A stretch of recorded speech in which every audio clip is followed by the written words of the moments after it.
All you journalists are on my back right now because I'm just doing this thing where I'm telling the truth and I'm not picking left or right. And people are starting to realize that maybe we've been lied to and we might live in the Matrix. And this Epstein situation is just stunning, because we've got to get into these similarly hilarious explanations and excuses that we are currently receiving regarding the Epstein files, because there is a level of gaslighting that is taking place that ought to be studied. I mean, we are just what?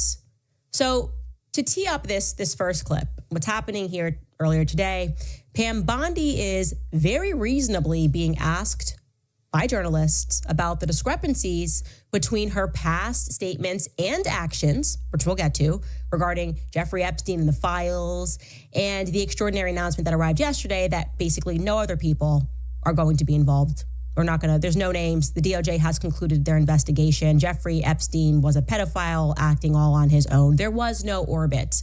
So let's just watch this clip, because I promise you it is indeed amazing.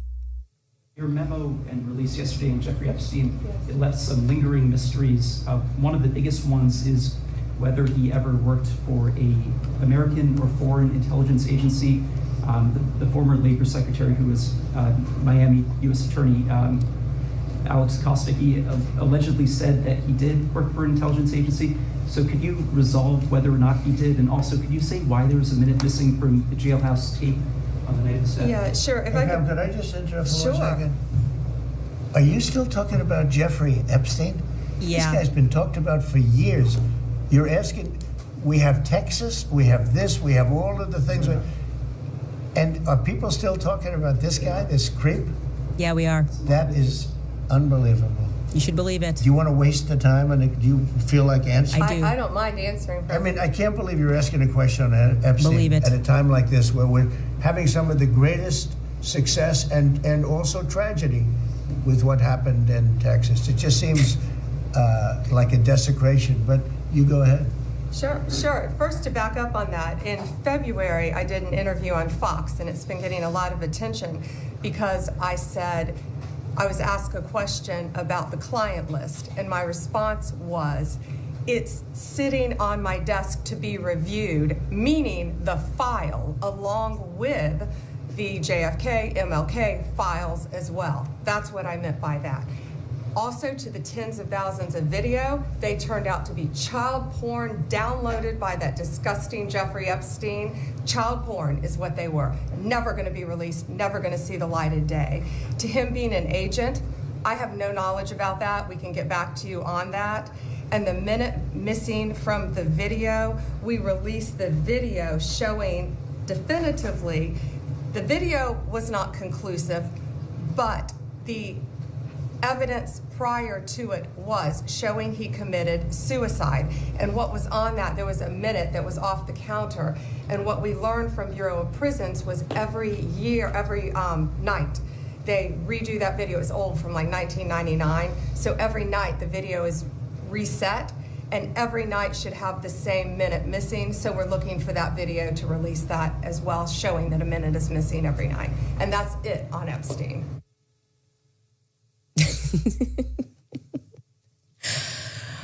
I'm not laughing. You're laughing. There's so much happening here. There's so much to unpack. It's amazing how stupid they think we are. First and foremost, what even is that Trump filibuster? Are you guys still interested? Are you guys still interested in that? Wow, I'm shocked, because we are doing both amazing things in Texas. There are devastating and amazing. And what are we talking about with your memo and release yesterday on Jeffrey Epstein, it left some lingering mysteries. One of the biggest ones is whether he ever worked for an American or foreign intelligence agency. The former Labor Secretary, who was Miami U.S. Attorney, Alex Costa, he allegedly said that he did work for an intelligence agency. So could you resolve whether or not he did? And also, could you say why there was a minute missing from the jailhouse tape on the night of the step? Yeah, sure. Hey, Pam, could I just interrupt for 1 Sure. second? Are you still talking about Jeffrey Epstein? This guy's been talked about for years. You're asking, we have Texas, we have this, we have all of the things. And are people still talking about this guy, this creep? That is unbelievable. Do you want to waste the time, and do you feel like answering? I don't mind answering. I mean, I can't believe you're asking a question on Epstein at a time like this, where we're having some of the greatest success and also tragedy with what happened in Texas. It just seems like a desecration, but you go ahead. Sure. First, to back up on that, in February, I did an interview on Fox, and it's been getting a lot of attention because I was asked a question about the client list, and my response was, it's sitting on my desk to be reviewed, meaning the file, along with the JFK, MLK files as well. That's what I meant by that. Also, to the tens of thousands of video, they turned out to be child porn downloaded by that disgusting Jeffrey Epstein. Child porn is what they were. Never going to be released, never going to see the light of day. To him being an agent, I have no knowledge about that. We can get back to you on that.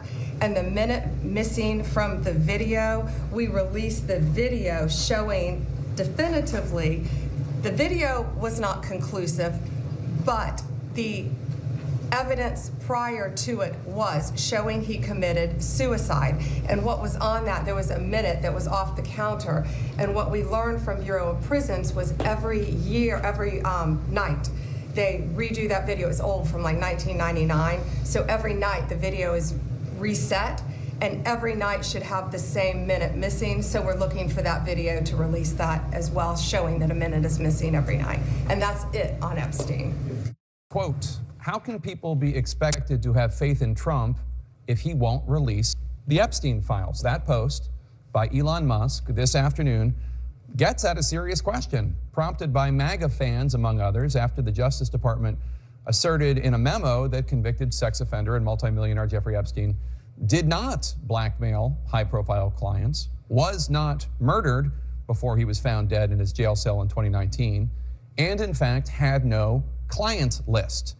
Despite the fact that the very same administration officials are now asserting there is no there there, many of them were the ones ginning up the controversy before President Trump was reelected and while they were in office. The Justice Department memo, first obtained by Axios, also comes 1 month after the billionaire Tesla founder took to his platform X as his alliance with President Trump dissolved. Quote, time to drop the really big bomb.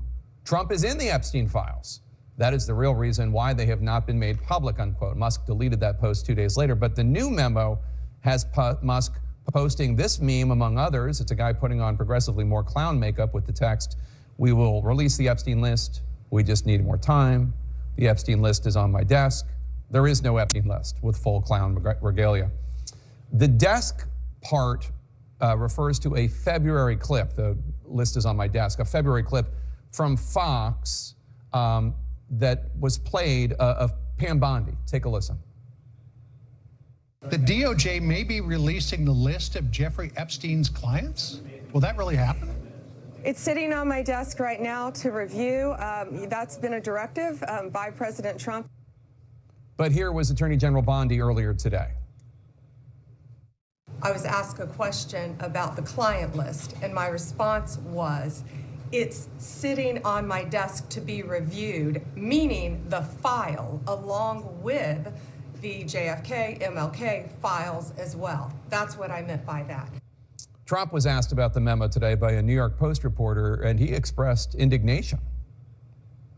Are you still talking about Jeffrey Epstein? This guy's been talked about for years. You're asking, we have Texas, we have this, we have all of the things. And are people still talking about this guy, this creep? That is unbelievable. Mr. President, the reason people are talking about this guy is because people serving in the highest levels of your administration have been talking about this guy for years and talking about how the Epstein list needs to be released. Here's then Republican vice presidential nominee J.D. Vance in October 2024. Everybody in politics has a vice that's much worse than alcoholism, is the way that I put it. But we release the list. Seriously, we need to release the Epstein list. That is an important thing. Here's Kash Patel on a podcast just over a year before he became FBI director. Why is the FBI protecting the greatest pederast, the largest scale pederast in human history? Simple, because of who's on that list. Dan Bongino, a former Secret Service agent turned right-wing podcaster, is now the FBI deputy director. Here he is on his show in February. He was named deputy director just a few weeks later. I'm not ever going to let this story go because of what I heard from a source about Bill Clinton on a plane with Jeffrey Epstein. I'm not letting it go, ever. Ever. Bill Clinton's spokesperson released a statement in 2019 saying that the former president, quote, knows nothing about the terrible crimes. We should note the presence of one's name in the files does not mean they were involved in any way in sex trafficking or having sex with any of Epstein's victims. Here's Alina Habba, now interim U.S. attorney for New Jersey. This is her in February. In this case, in Epstein's case, it is incredibly disturbing. We have flight logs, we have information, names that will come out. Is it going to be shocking? I don't see how it's not shocking. I'm shocked that none of that's been released. In February this year, Attorney General Bondi teased the imminent arrival of the Epstein files, and President Trump's eldest son, Don Jr., posted about the news, quote, LFG, an acronym for Let's Effing Go. A week later, the Trump administration invited a slew of conservative MAGA influencers to the White House, purporting to give them a first look at a batch of documents labeled the Epstein files, phase 1, but none of it was a smoking gun. The vast majority of the information had already been made publicly available. CNN's Evan Perez reported in March that Attorney General Bondi directed FBI agents, in some cases, to drop their work on China and Iran and focus on redacting the files before their release. Remember, Trump made part of this his platform. Here he is during the 2024 campaign. Would you declassify the Epstein files? Yeah, I would. All right. I guess I would. I think that less so because, you don't know. You don't want to affect people's lives if it's phony stuff in there because there's a lot of phony stuff with that whole world. So what's really going on here? I mean, what's really going on? Well, experts such as our friend Julie Brown from the Miami Herald, who's been covering Epstein for years, say that the notion of Epstein having an easy-to-access client list is likely a red herring. And that's what the Trump administration is relying on, that there likely isn't a list per se. But they are also now relying on the fact that because it's MAGA influencers who often put forward so many falsehoods, legacy news media won't push the point, that while there might not be a list, there are certainly files that can be released. There's a trove of information that the Trump administration is right now refusing to share. Information that could well point to the powerful folks who availed themselves of the sex trafficking victims of Jeffrey Epstein. If you go, for example, to the FBI vault online, you can see that there are 22 files containing thousands of pages. Most of them are heavily redacted. Now, sure, of course, redact the names and identifying characteristics of the victims. But why not make the victim and testimonies public? As Julie Brown points out, there's still so much we don't know from the investigations by U.S. attorneys in Miami and in New York, witness interviews in the U.S. Virgin Islands and New Mexico. Brown writes that there's still more evidence that hasn't been published, including, quote, Epstein kept video cameras in most of his residences, and Epstein's autopsy, nor the report of the investigation into his death has been made public. So while there may not be an official client list to be released, as the administration is now saying, there's a lot of extra information that is not being made public, despite Trump's Justice Department basically now saying case closed. This isn't going to go away. And Pam Bondi went on television and said, I have a videotape of kids getting abused.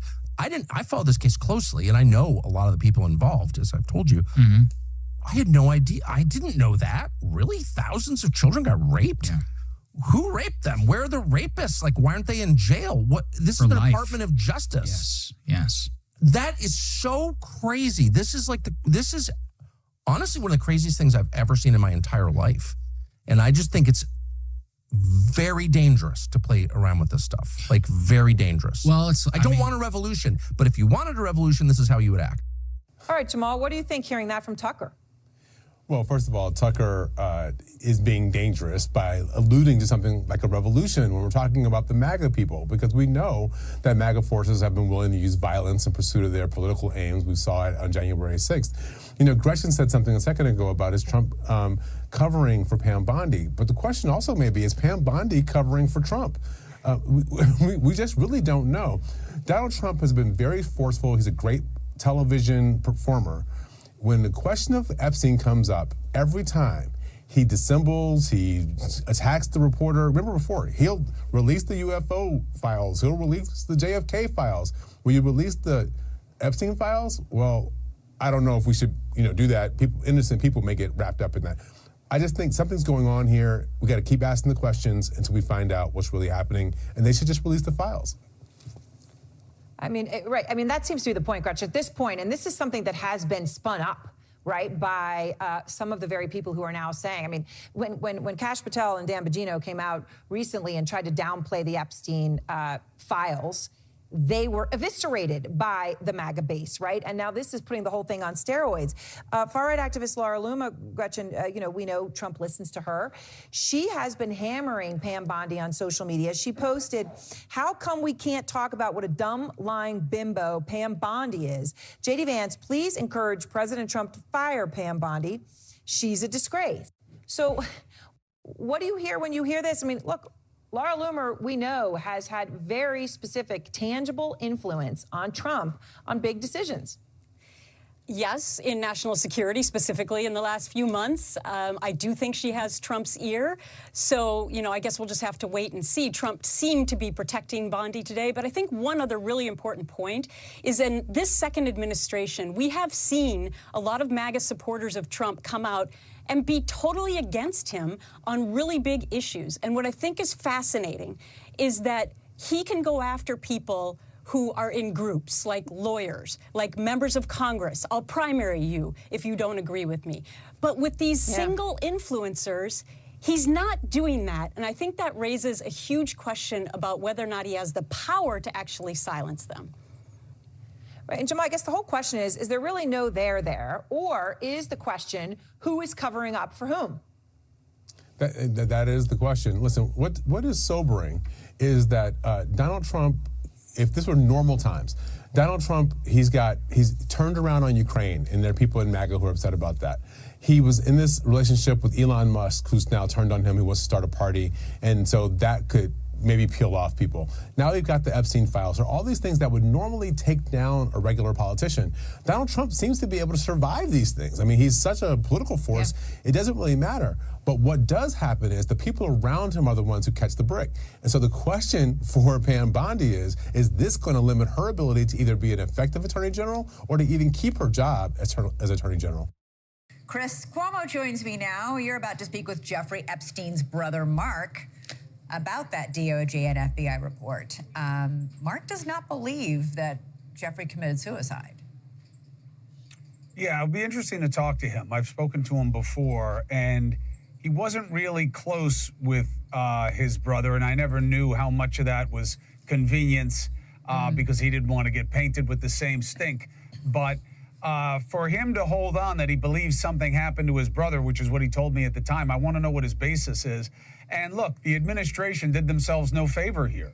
Bondi saying, I got the list right here, I got it right here, and leading people to believe that. Now they reap what they sow. But look, you know how I feel about this. This is a grand distraction. It's just that it was so central to so many who are MAGA enthusiasts. And it's interesting to see, what is starting to splinter the fringe on the right. And that's what tonight's about. Well, it was also central to several people who are inside the Trump administration right now. Dan Bongino, Kash Patel. Yeah, but don't confuse what somebody says on a podcast with what they're going to say when they're going to be held accountable. Exactly. It's one thing when you're looking for clicks and following and to feed conspiracies and all these other things that make you money. It's another thing when you have to take account. Right. And that's why Kash Patel and Bongino and Bobby and all the other ones have really changed their tune. All right, Chris, I'm looking forward to it. Have a great show. All right, Elizabeth, thank you very much. Chris Cuomo here. I hope you enjoyed yourselves. Welcome to News Nation, where right and left come to be reasonable. It's tough to do that tonight. We just finished celebrating our country, right? The birth of we the people. Not us and them, not me, we. But even on the 4th of July, we saw how weak some are making us. Why did the flooding in Texas immediately become a blame game on social media? What happened to just mourning the dead in a natural disaster? spreading awareness of what is needed by the communities and how you can help, just pulling for the rescue of the missing. Can't anything escape the prism of partisan advantage? Forget about me saying we're going to expose the game, see the game. Forget about the game. Feel the shame. This is disgusting. I don't even know if we're a country anymore. What brings us together? What is our common concern?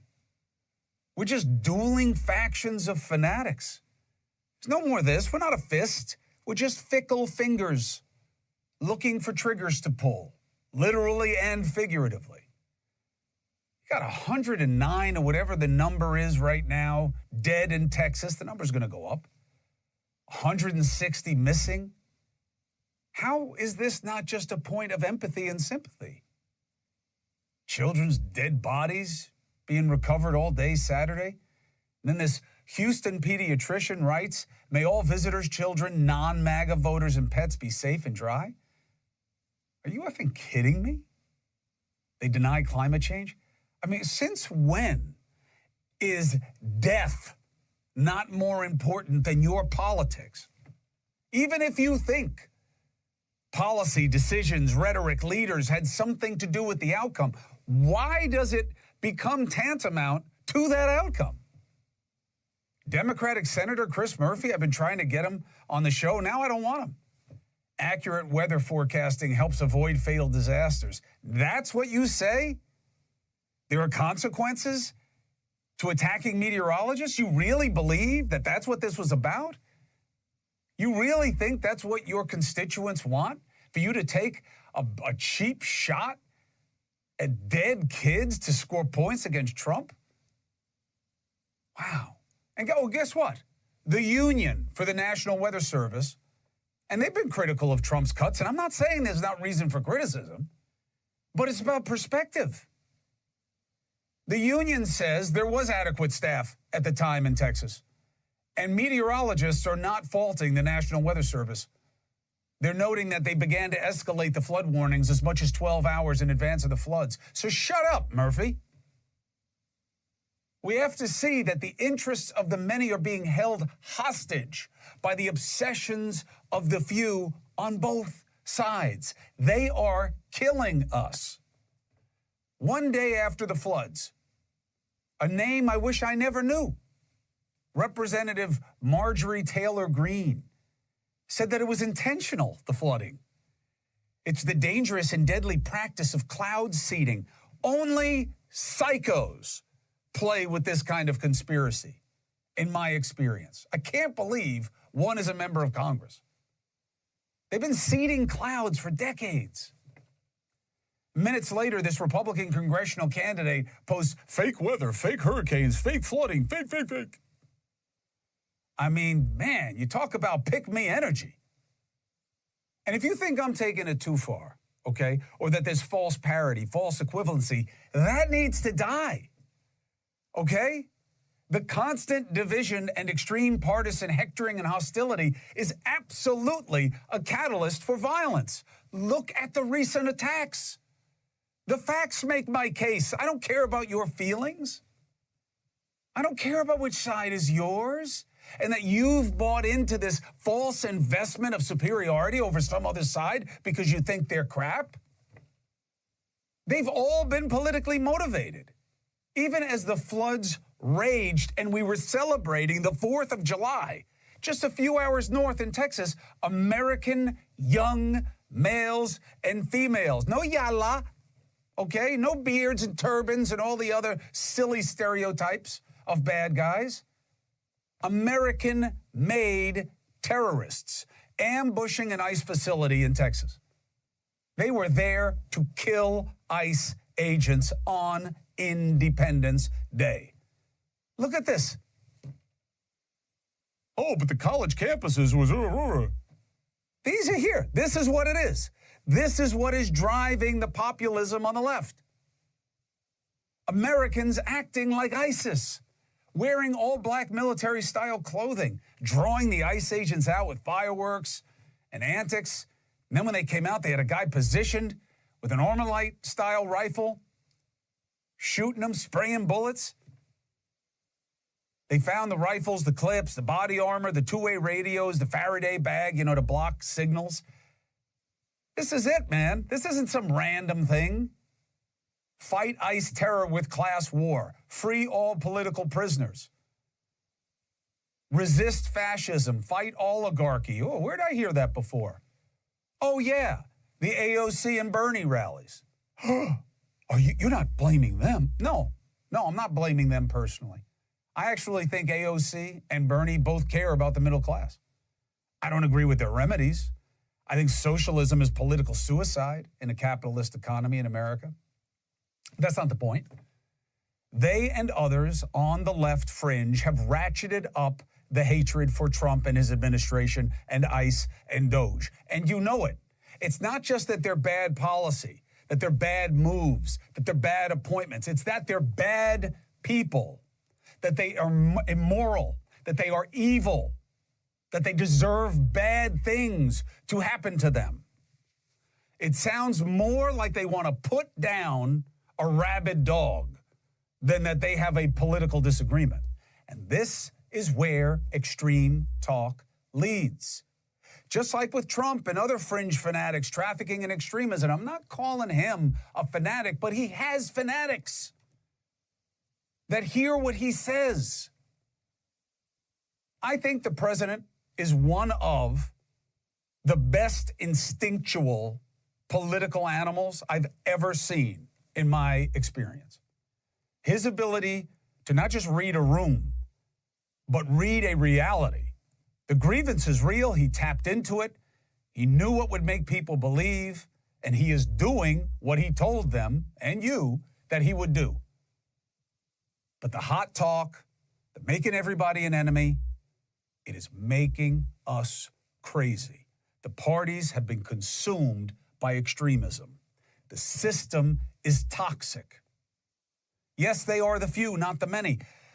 And if the majority would just come out and brave this situation and condemn it and say, we want reasonable. I'm going to reward reasonable. I'm going to shout down anything else. I'm going to tell you to shut up. It's not what I voted for. The extremists will become the sideshow where they belong. The best contribution Elon has made to this administration is pitching changing the political system to add parties. The two-party system is toxic and rife with extreme talk and tactics. It must be changed. And before you tell me again with the false equivalency, the Democrats aren't the same as MAGA. What Democrats? You mean the populist movement on the left that is the MAGA mirror?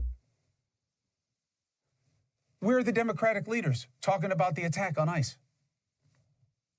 Where's AOC? Where's Bernie? You can't shut them up. But now they don't have anything they want to say, right? Why? Because it's all about advantage all the time, and they think if they ignore it, there'll be no connection. The talk is toxic. And this is not about denying the legitimacy of the outrage in America. All right? It is real, it is justified, and I believe it's getting worse. I get why many wanted Trump to do what he promised to do during the election, even if I disagree with the policies and the impact of the rhetoric. And there is as much righteousness coming at him as he is sending out. The economy is not as promised in large part because of what Trump has forced. And no, I don't measure our reality by Wall Street. Investors are still the minority. Main Street matters. People are suffering. Strong businesses that are small and that we need are being compromised. Deportations are way more than just scooping up bad hombres. The way they're doing it and where they're doing it and how often they're doing it has become aggressive and oppressive. It risks hurting communities and demonizing all when the problem is some. But using violence against the agents? ICE agents have been under constant threat this year. Assaults are up almost 700%. So, back in Central Texas, we see something that I see all the time covering tragedies in this country. Worst of times brings out the best of us. And you're seeing that. The local community, the Americans that come from all over the country. One of my buddies here volunteered to go down and help FEMA stay safe while doing their job. But you have to look at the full scope. You got to see the people who are celebrating dead Trumpers. You got to see the people who are scamming, people whose kids are missing. Calling the families of missing kids, telling them they found their kid and demanding money to return them. Get pissed at that. Savage that. Savage the people who have forgotten their humanity, who have forgotten the only pronoun that matters in this country, who have forgotten the signature command, the golden rule as delivered by who we always thought was the president to kind of hold up as the first because he set the standard in Washington until Trump said that he's better than him. Be a country, that is all. You cannot look at what is happening and think that we are not killing ourselves. Now, let's deal with what matters as a function of collective concern. Who's being found? What is happening with search and rescue, and how much of it is now believed to be recovery? News Nation senior national correspondent Brian Enton has been in Texas covering this situation as it develops, and he is now in a very interesting situation, taking us to a big part of the reality. Brian, thank you for being there. What do you got for us? Yeah, Chris, these search and rescue crews, they just cleared out 8 o'clock. They've been working so hard all day. It's hot. The conditions are terrible. This is the Guadalupe River. This is where they've been focused in this area, but we're about 20 miles from Camp Mystic, where those girls went missing, searching all the brush, pulling the trees back, pulling back the branches. They think that, there could be people in this area hidden beneath the water. And I want to show you, Chris, the water, when it flooded here, was up over my head. This is a quarry. And the concern is that there could be people in this waterway. There's not normally water here. So what they're doing right now is they're pumping the water out. It's going to take all night long, but they're hoping to get the water out overnight, and then they can search the quarry. And they're concerned that when the water was rushing, remember, it was 45 feet up, it was a tidal wave, that some of these people may actually be in this quarry right now, Chris. I mean, they got to be somewhere, right, brother? I mean, and that is the, that is the horrid reality, is that they didn't just disappear. And of course, they're going to have another phenomenon that they're going to have to deal with down there, is that as the temperatures keep going up, Brian, they're going to have bodies that are there are going to start coming up, and they're going to start making themselves more apparent. So there's a lot of this story still left to tell. Thank you for being there. Send our best to everybody and let us know what they need, okay? Yeah, thanks, Chris. Yeah, 161 people missing. I mean, it's a staggering number.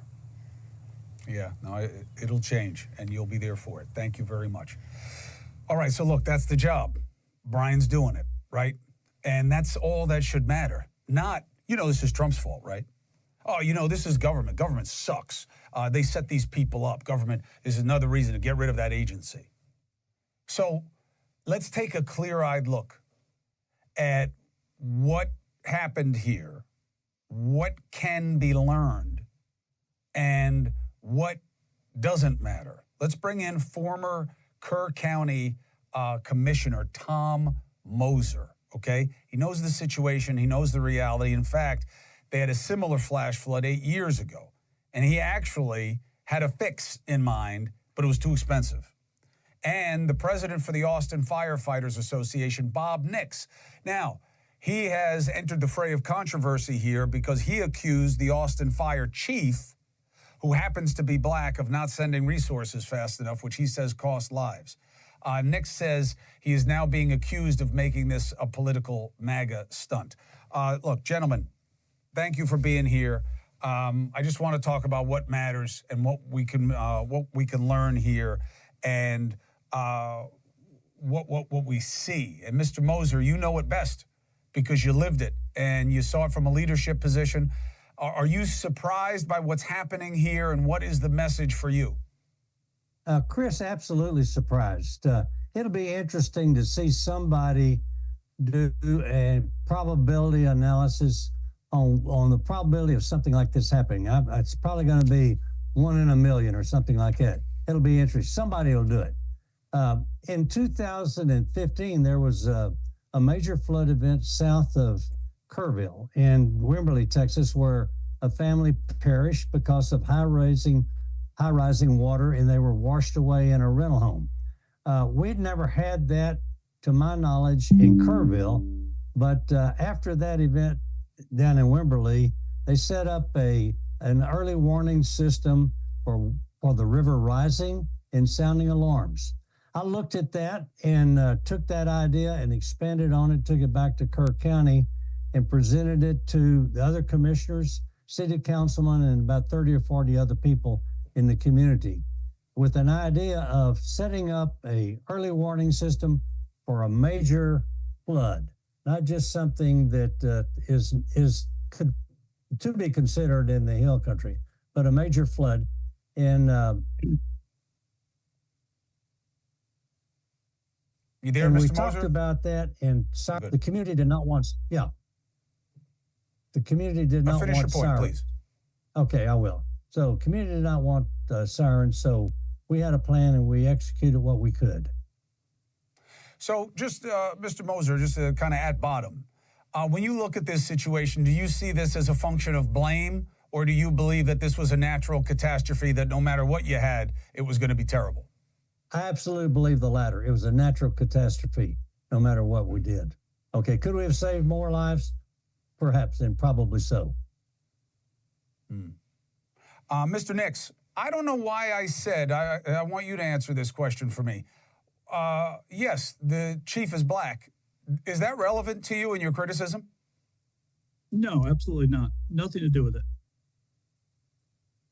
Well, then I apologize for making it a detail of the description. Not that it's, to be apologized for whatever race somebody is, but what is the issue for you with the chief? We want to make sure the truth comes out.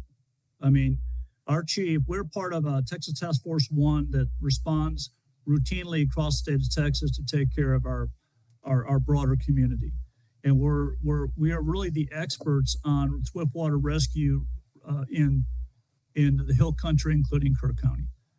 Our fire chief, under some misguided notion he's going to save money, put a no deployment order into the fire department where we cannot accept any deployments. And then when he was interviewed today, he said it was because he was trying to teach the bean counters that we need to get our reimbursements faster. He's literally putting lives on the line for no reason at all. And our firefighters in Austin are some of the best boat crews and rescue swimmers in the state. We're all go. We'll put our lifeline every day to help citizens.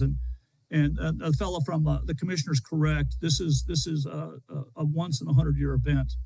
But we would have been pre-deployed the day before water even hit, reconning the area, checking out the places need to be helped. And our firefighters were not allowed because the fire chief basically said from June 6th on, no deployments and don't even ask. And we turned down two assignments, and it's just I've never seen anything like this in my career. Go ahead. I'm sorry, Chris. Bob, what do you think of the damned if you do, damned if you don't scenario? I know that first responders are ready to go. You are the angels among us. Nobody's going to dispute that point, certainly not on this show.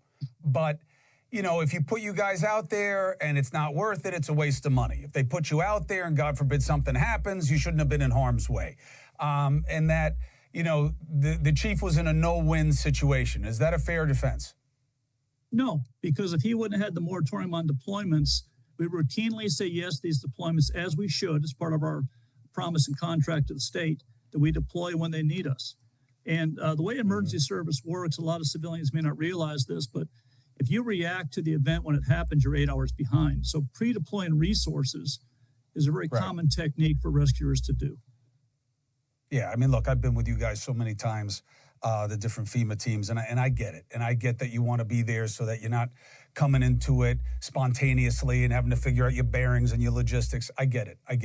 I would just caution you that, this is a sensitive time, and everything's going to be received that well. But I didn't mean to make it about race unless that's what you wanted to do. And you made it clear that that's not what it is. It's not about race, not about politics. Like, I agree with everything you said earlier. Not about race, I got not it. about politics. It's about letting us do our job and make sure we can do what we can do. I got it, and I understand the concern, and the best of the brothers. Tom, let me ask you something real quick before I let you guys go. You've been in the community, you've been around the political dynamic for a really long time. Have you ever seen anything about how quick, no matter what the situation is that happens these days, even in what's happening in your little community, how fast it goes to left versus right and wrong? I haven't seen anything left or right in this thing, Chris. I just say it's a tragedy and everybody came together. No indication to me whatsoever of left or right. Well, I appreciate you. Thank you for the perspective, Bob. I appreciate you making the appeal. We're a call away if we can help either of you. Thank you very much. Thank 4 you minutes very and much. 35 seconds. I mean, I really hope that, one, you're paying attention, and if you can help. I wouldn't suggest going down there. It's dangerous, and they're overwhelmed, and the communities can't handle it. And I know a lot of people want to help. Think about your wallet. Think about doing it 2-3 months from now, because that's when everybody goes away. And I'm not yelling at you because I think that you're bad. I just know that we can be better. I know we can. And we got to stop letting the few compromise the many, all right? And I want to talk about what we just saw with the growth of extremism and fundamentalism in this country, and that's what it is. When you see those 10 faces that look like they could be your kids, they could be my kids, they should be on a college campus, they could be, but instead they're trying to kill cops. That's where we are in this country. Tell me I'm wrong.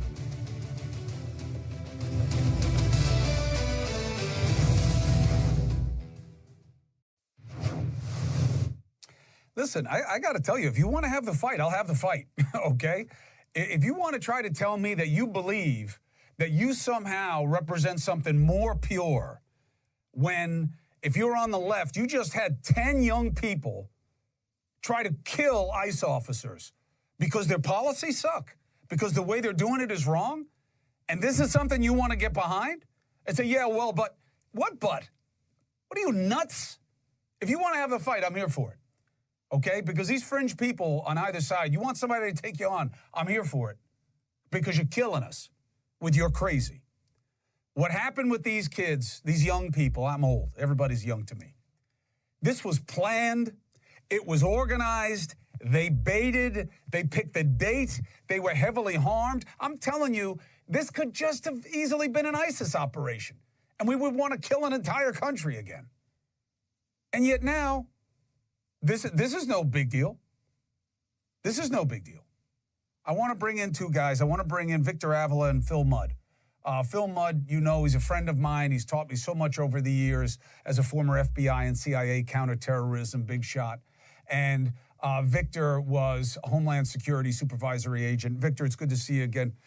Thank you, Phil, for coming in right after the holiday like this. First of all, you know, Phil, you would tell me, am I wrong, or is this exactly fruit of the poisonous tree that we're seeing with these people? They look exactly like the Mangione guys. They look exactly like the MAGA mirror movement on the left.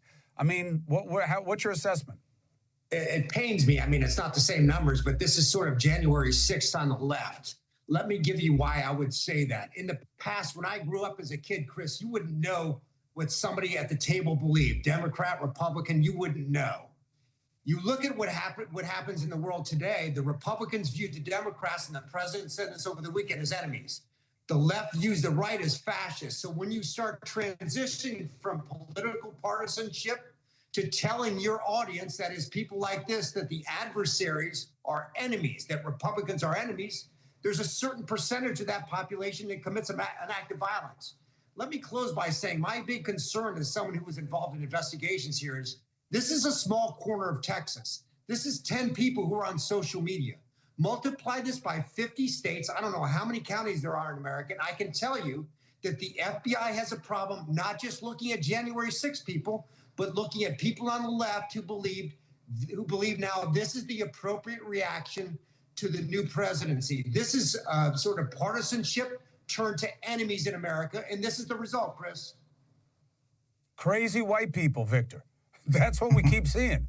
Crazy, and I'm not trying to absent them from criminal responsibility. I don't think that there's any insane. There may be sickness, but we keep seeing it again and again. When do we wake up to this reality, and then what do we do about it? It's sickening for to say the least. And I know this personally. My partner and I were ambushed. I know what this is about. And listen, this is politically motivated. This is the rhetoric from the left and the narrative that they've been spewing for the last years. Remember the Abolish ICE movement years ago? It hasn't stopped, and they vilified law enforcement officers that happen to investigate immigration violations. So police officers pull you over for speeding all the time, and you don't see people going after personally to that police officer. But when it comes to the ICE agent, they're being doxxed, they're being attacked because they're doing their job and upholding the duty and the oath that they swore to do. This is intolerable for me, and I want to hear. I haven't heard any Democrat come out and condemn these actions and ask for it to stop, because it's about enough that we had about this. The last thing I want to see, Chris, is another ICE agent killed in line of duty because of these wackos. You know, Victor got shot, for you guys at home. He was shot 3 times. And he survived it. I don't like bringing it up every time I have him on, because he's a lot more than just what he survived in that one experience. You know, his head is just as valuable to us as what his body endured. But Victor, people should know that. Phil, listen, man, you know, I get why this is dicey, and you don't have to own it. This is my perspective.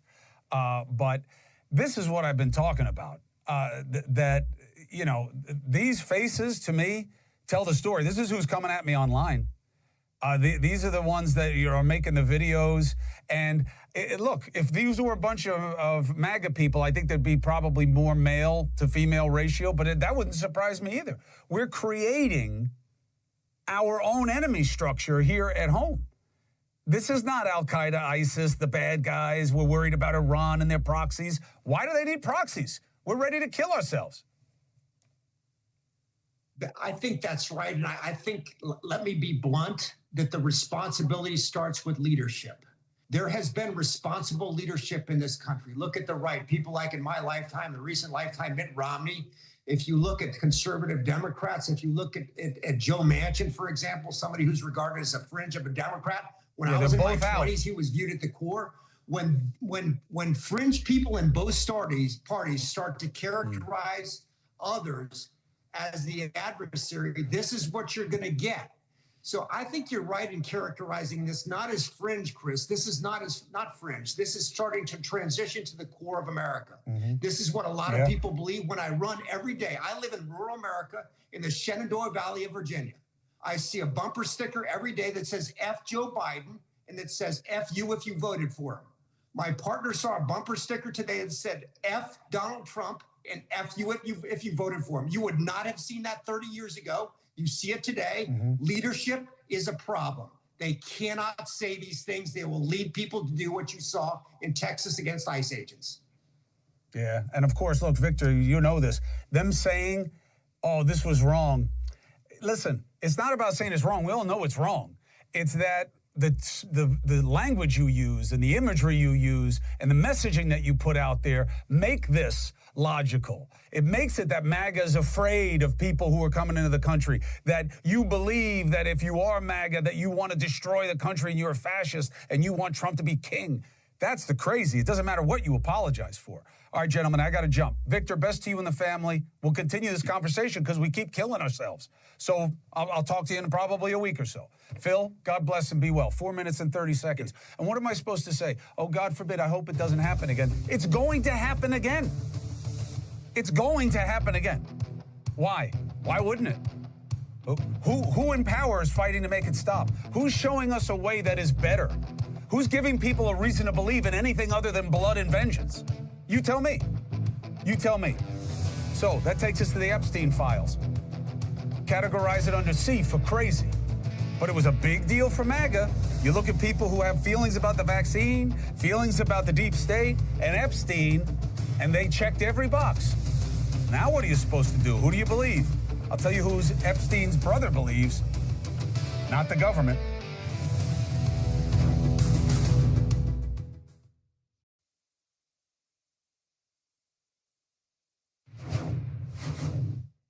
The problem with playing with conspiracies is that at some point, you're either going to have to put up or shut up. And now that the Trump administration, even though Bongino and Patel and others really trafficked in the Epstein files, right? And the assumption was that something was done to him, and it's because of the lists, what he had around him. And then the Attorney General, Pam Bondi, claimed months ago that they were going to release tens of thousands of incriminating documents. Remember, she said, they're right here on my desk. And then it never came. And then this past Sunday, right, and that's an intentional day, right? We don't want you really to pay attention. Trump's DOJ and FBI released a memo saying, no client list, no evidence that could predicate an investigation against uncharged third parties. And he killed himself, period. This is exactly what so many in MAGA did not expect to hear nor want to hear. So let's discuss on the political and the personal side. We got Liz Wheeler, conservative commentator, host of the Liz Wheeler Show, absolutely invested in this and expected a different outcome. And joining by phone, that's the only way he does it. I've spoken to him before because he's afraid that people are going to come after him because he's Epstein's brother. Mark, who does not buy the DOJ's findings that his brother committed suicide. Liz, it's good to see you. Mark, thank you for being on the phone. Liz, Bondi says they're on my desk. Now she doesn't really seem to have a good answer. Did she mean the client list was on her desk, or was that just something figurative? How do you explain this? Well, Pam Bondi, Attorney General, said today herself that that's not what she meant when she said the words, the client list is on my desk, but you heard the words as well as I did. She said the client list is on my desk, and that wasn't true. So it's a little hard to square what she said then with what she's saying now. That's the biggest problem with this whole story, Chris, is that people voted for President Trump because they wanted justice. We want justice. There was a lot of wrongdoing that was inflicted on the American people under the previous administration, both by Biden staffers and by deep state government bureaucratic employees. From Russiagate to the impeachments to parents being called terrorists because they didn't want critical race theory or trans ideology being taught to their children, to January 6th, to there's all kinds of different ways that MAGA, you can call President Trump supporters, anybody who dissented from Biden, were abused by the Biden administration, by the intel community, by the FBI, by the DOJ. And we voted for Trump because we wanted justice. And justice involves actually holding accountable the people who committed that wrongdoing. So now we see Pam Bondi.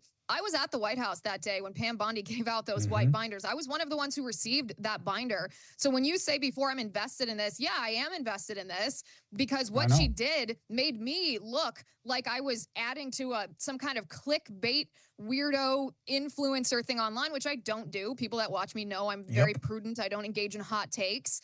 And I gave her the benefit of the doubt. You give the benefit of the doubt to people on your own side. I thought, okay, I don't know why she gave us those binders if she didn't have good stuff in those binders, but she said there was another story. A whistleblower told her there were truckloads of documents. Hopefully she'll produce. And I gave her time. I was patient. I gave her the benefit of the doubt. But here's the thing, Chris. That day in the White House, Pam Bondi bragged about making that cover sheet on that binder that you're showing on the screen. That cover sheet that reads the most transparent administration in history. Epstein Files Phase 1. She told us she made that. She printed it. She put it in that binder. How can you square that behavior with what she posted on the Department of Justice website on Sunday saying, actually, there's nothing here. All the things, all the incongruencies in the narrative that you've pointed out, that you've observed with your own eyes, it's not true. And we're not providing any evidence to you to show you that what you might have believed is not actually substantiated by evidence. You're just supposed to take my word for it after she had told us something different multiple times. This is why I've come out and said President Trump shouldn't tolerate this kind of behavior. Pam Bondi has become a liability to him because people care about this story. They care not so much because they care about the Epstein list itself, but because they care about justice. That's what they voted for. They voted for justice. They voted for transparency, and they're not getting either of those things with this kind of unforced error from Pam Bondi. Oh, I don't think it's an unforced error. I think it's absolutely intentional. and they believe that you guys will just shut up and go along with whatever they say, and we'll see how it plays out. But Mark, for you, it's personal. This was your brother, and just so everybody knows, Mark wasn't part of anything that his brother was doing in this regard. He's never been connected to it. There's never been a suggestion. It's not about that. But Mark, you do not believe what the administration, the Trump administration, is putting out about your brother now. Why?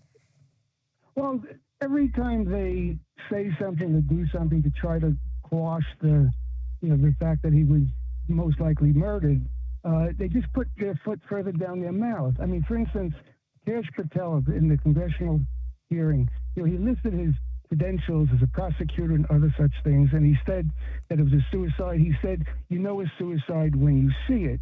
That's basically what he said. So the questions that popped into my mind was, first of all, number one, how many suicides has he seen? Number one. Two, is he a forensic pathologist? Does he have a medical degree? Does he have a certificate that he passed the CPR course? Does he have a Boy Scout merit badge for first aid? What is he basing his expertise on? Contrast that to Dr. Roman, who was a city pathologist who did the autopsy. She came out of the autopsy and said she couldn't call it a suicide because it looked too much like a homicide. Dr. Michael Bodden, who was there on my behalf, who witnessed the autopsy, also concurred that it looked more like a homicide than a suicide. Now, was Kash Patel in the autopsy room? No. Was Kash Patel in the prison when they found Jeffrey? No, I don't think so. And if he was there, that raises even a bigger question. So every time they say something, I mean, when Kash Patel came out with that statement, I laughed at how stupid it was.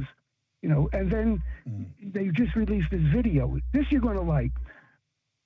After the death, a few days after the death, Bill Barr, the Attorney General, said he saw that video and he saw that nobody went in or out of the tier, and that convinced him it was a suicide.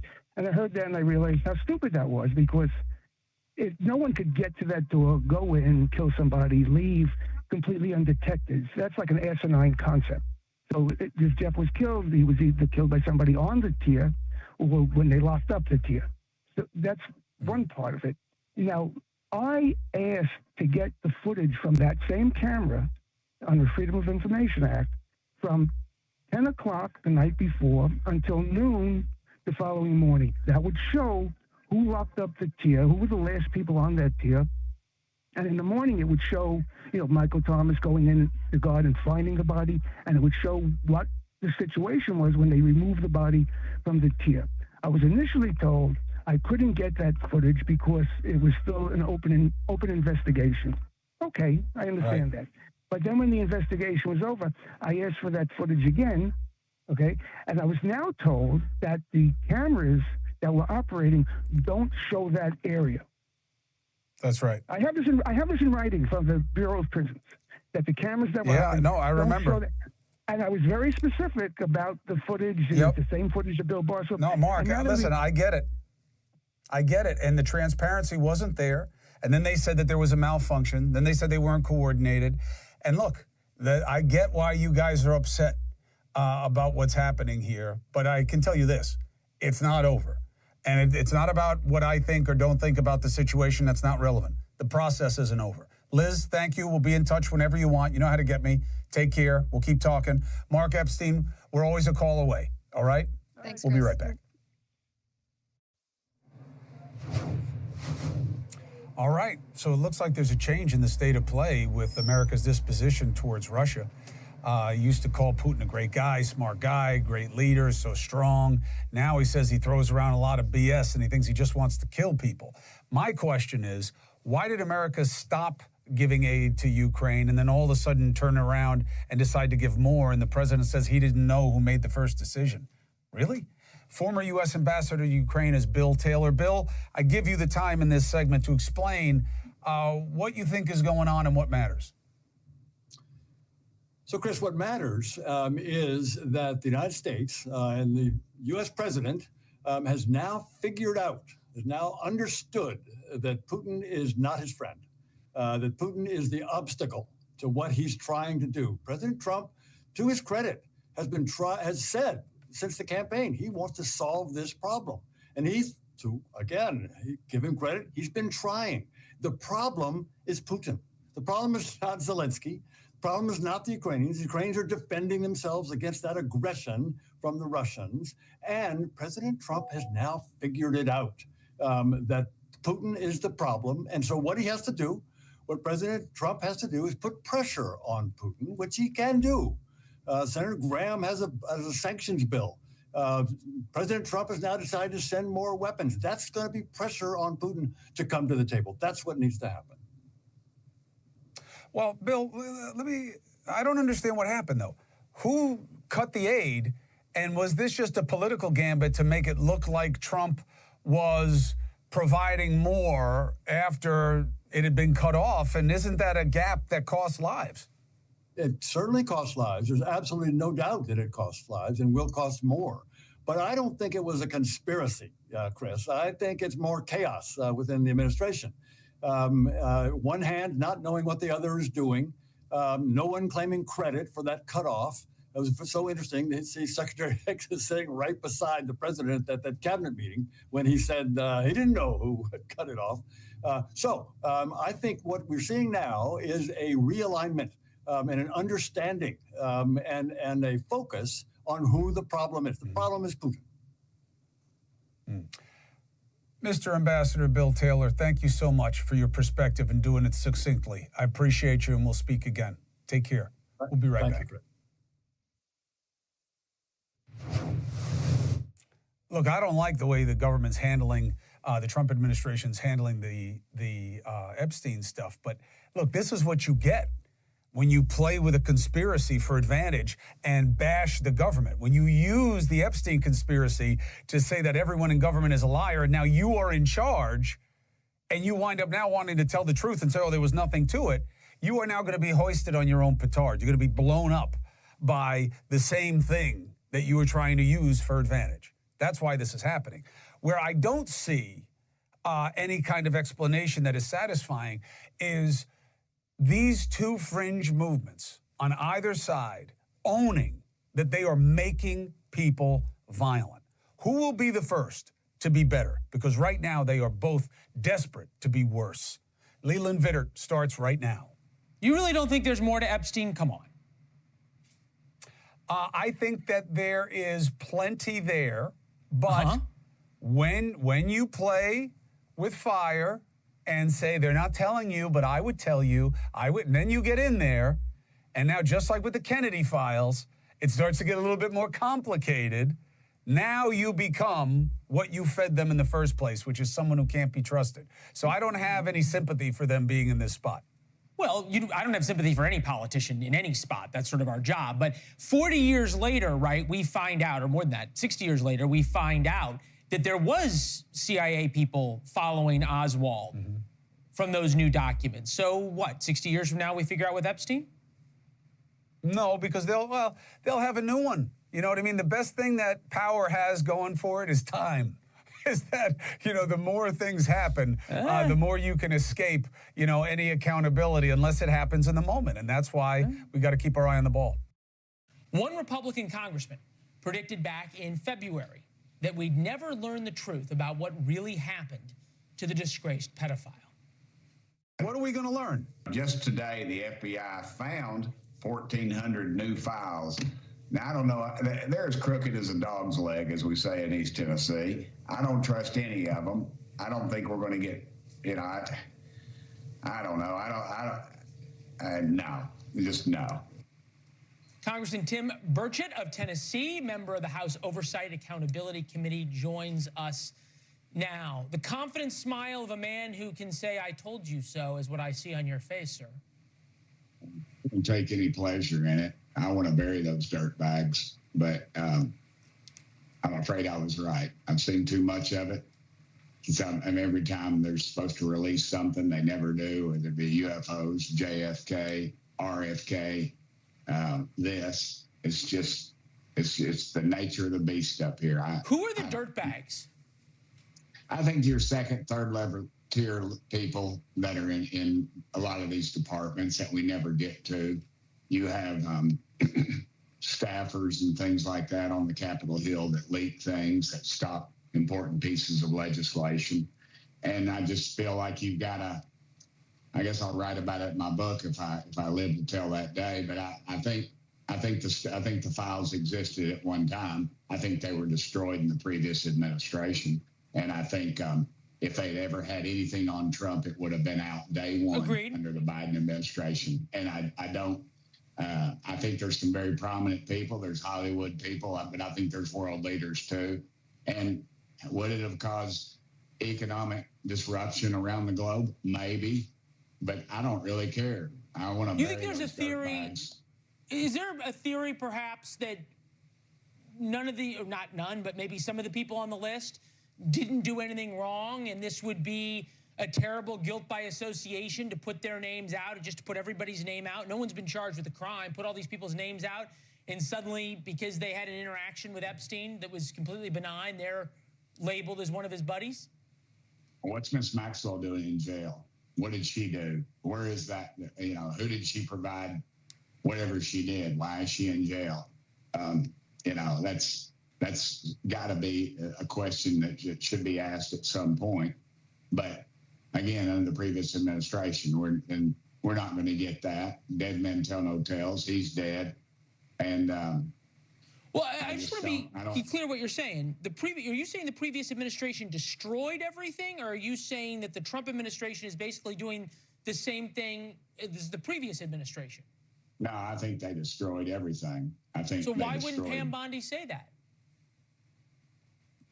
She doesn't have any proof of it. I'm just telling you what I think. I mean, I've been around this town enough. I don't think I think she's got over her skis pretty much, saying all this stuff. The files are on my desk. I'm going to release it. And then she releases stuff that I knew, you know. So I just don't think, I think they all got out there, got a little excited, and I don't think they exist. And that's my currently. I think they did it. I think they did it one time. I mean, you got an administration that lied about it, said Hunter Biden didn't, you know, his laptop, that didn't exist. That's Russian. You know, you had 30 of the top I get all that. Intelligence people in the country say that, and they didn't get chastised by anybody, but y'all and a couple others. No, look, we chastise everybody equally. It's why we appreciate you being willing to cut. Yeah, you know that better than most. But I want to play for you Bill O'Reilly on how he sees it. Take a listen. Okay.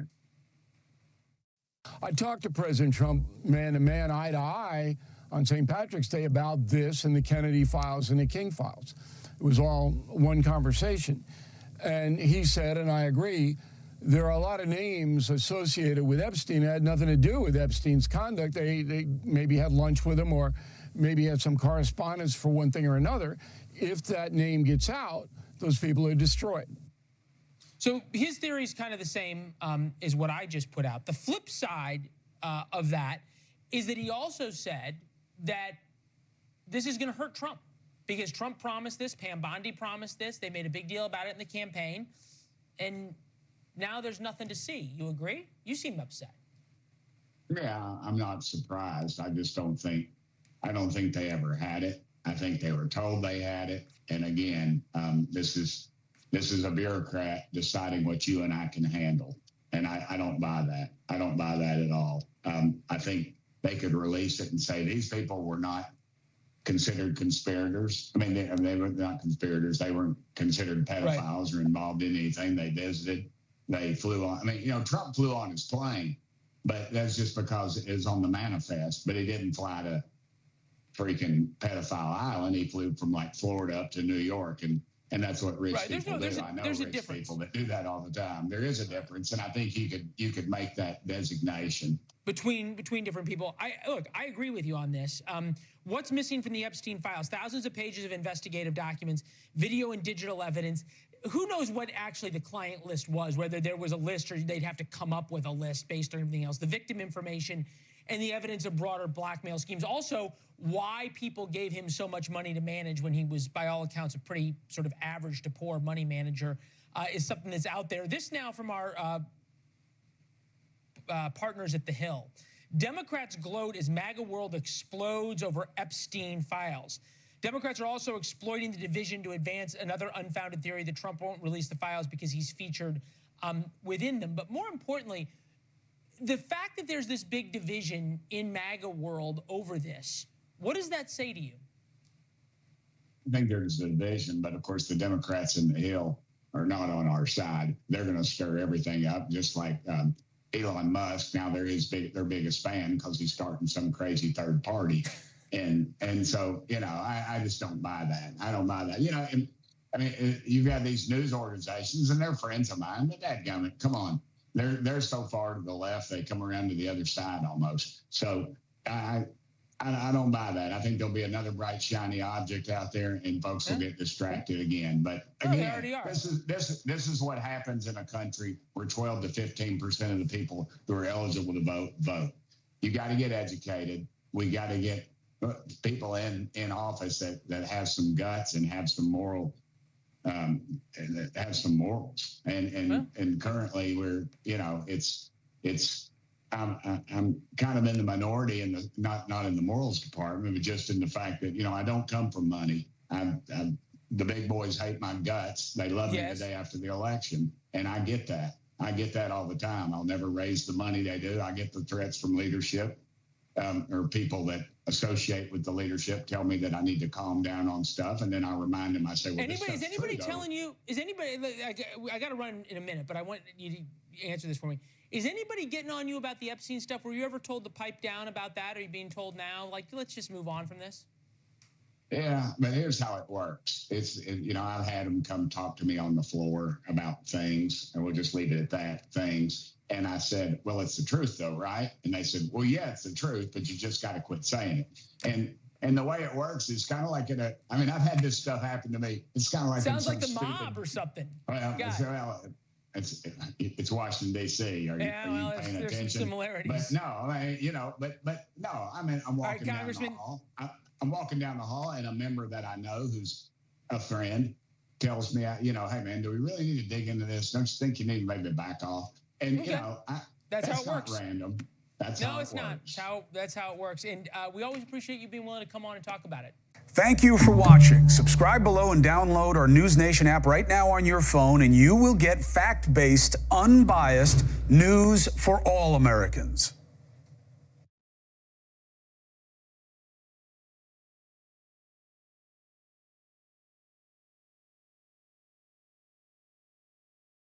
This time yesterday, literally 24 hours ago, we were watching the following out of the White House cabinet meeting where the subject of Jeffrey Epstein came up, and Donald Trump injected himself into the exchange, which was meant to be between the New York Post reporter and Pam Bondi, as follows. Shot one.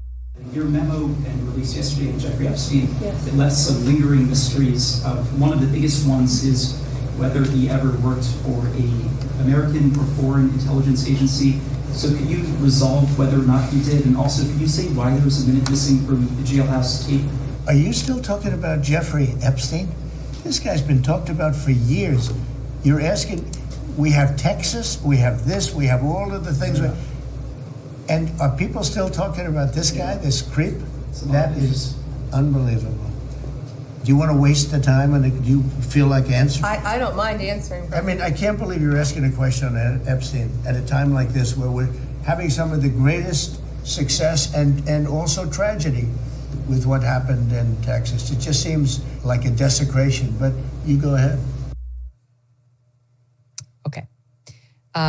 Trump himself promised full transparency on the Jeffrey Epstein case when he was running for president. This has been a big issue on the right. My friend Dan Bongino was one of the people who made it a big issue. So did Kash Patel, talking about it over and over and over again. It is just not real for Trump to pretend he's shocked this is still an issue. Nothing's been resolved. Nothing's been released. He promised transparency, as did his attorney general. And then they release a memo saying you're not getting anything. It's over. Just trust us. And that was not real. Trump pretending he's shocked that people are still interested in it. Your take, Mark. Well, let me first talk about that soundbite and then the bigger issue. So I'm a student of Donald Trump and how he handles public appearances, as are you. And I don't have the world's most sensitive spidey sense, but I got some spidey sense. That he regularly says, I don't like that question, does it all the time, but that was with a purpose. Okay, so So I don't see how anyone could look at that and not see an attempt by the president to intimidate the press from ever asking again about it. That's how I read it. Mm-hmm.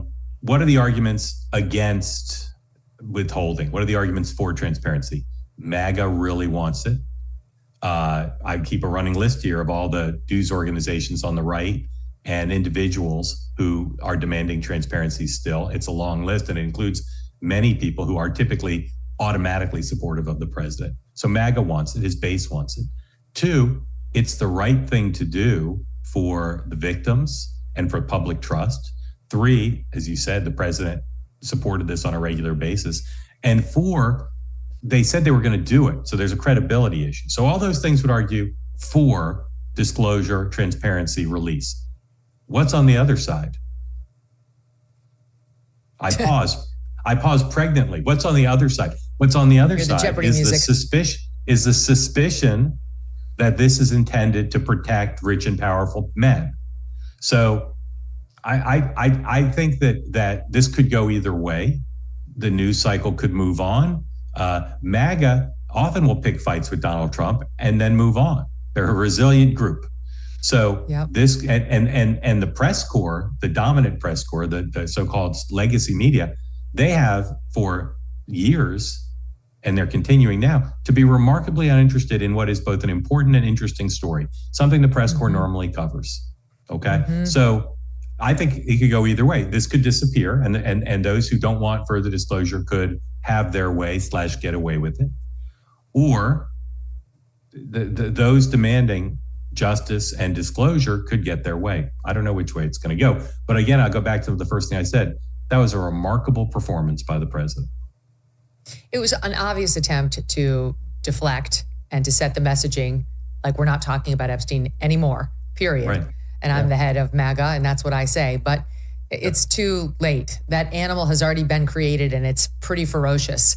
It's not going to be tamed just by one line from the president at a cabinet meeting. He helped create it. He helped inspire it. His top lieutenants helped create it. And we too have been watching the reaction amongst the most, faithful supporters of the president. We put together a budded soundbite. In this, you'll hear names you'll hear from names that you know. The only one who doesn't seem to be demanding more is our friend Ben Shapiro, but you'll hear almost a uniform tone from literally almost everyone else on the right. Take a listen. Nobody told us prior to this that the Epstein files would be anywhere even on the agenda for that day. And it was really sprung as a surprise to all of us. We get handed these binders, and then before we even have a chance to look into them, we're hauled out actually in front of the cameras that were all there. We don't have the accountability that was spoken of. We don't have the releases that were spoken of. And it's indefensible. It's indefensible that the answers aren't there when so much was promised.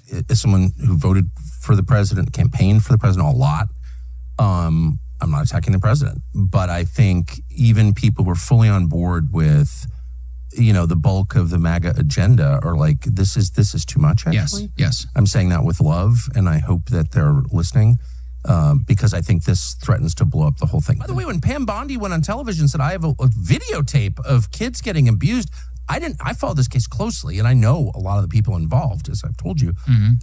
I had no idea. I didn't know that. Really? Thousands of children got raped? Yeah.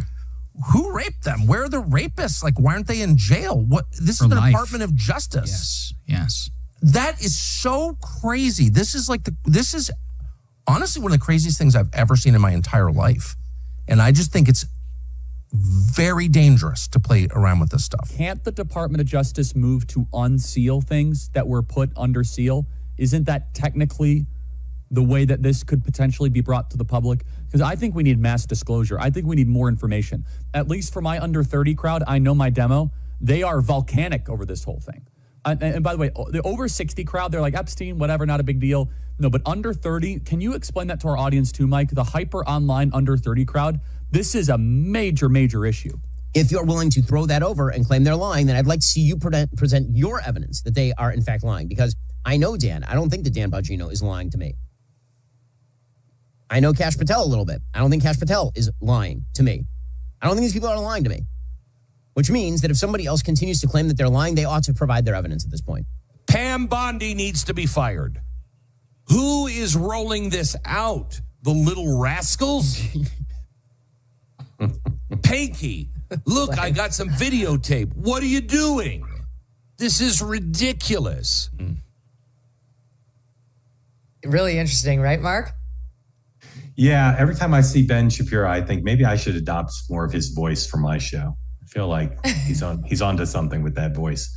As you and I have talked about, Charlie and Tucker are extremely influential with the administration. And when they say not just the morally right thing to do, but the demand of the base is more disclosure.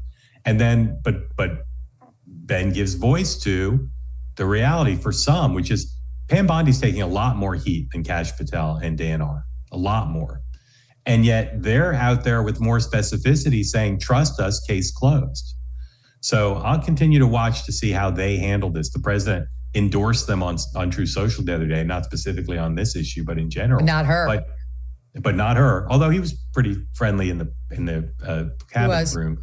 But he knew she was twisting by a string, and he did not send out a nice tweet about her. Now you didn't include Laura Loomer in your mashup. Could have. She is much derided, obviously, and there are people in the White House who don't like her influence, but she doesn't lose that often. She doesn't lose that often, and she's very hepped up about this. But I'll say again, there's a lot of she wants Bondi fired. Yeah, there are a lot of MAGA obsessions that aren't necessarily in the public interest or aren't rooted in truth, justice, and the American way. This is a real thing, and Tucker, I think, gave voice to it. Like, forget the conspiracy theories. Just deal with the reality of how this man was treated by the criminal justice system, and how discouraging that was, not just to the victims, but to people who believe in justice and people who believe in the American system treating people fairly. Like, this requires extraordinarily detailed care and disclosure. And the administration, after championing it and after knowing full well how important it was, as Charlie said, to so many of Americans, regardless of their political affiliation, is basically saying, trust us, case closed. And it could sustain, but I don't think it will. And I don't think it should, because imagine the status quo and what that will do to people's lack of trust in the government and in and commitments that have been made. Listening to the theorizing around it has been fascinating. Just this morning, I was listening to Scott Adams, creator of Dilbert, and also just very bright social commentator. And he was saying, let's just say, without evidence, he was very open, but this is just a theory. Let's just say that there is some Israel connection with Epstein. Like, he was an agent, something, collecting compromat on various people. Mm-hmm. And he went to Trump and said, you got to make this go away. And Trump went to Bongino and Patel and Bondi and said, for the sake of peace in the Middle East, we're moving on.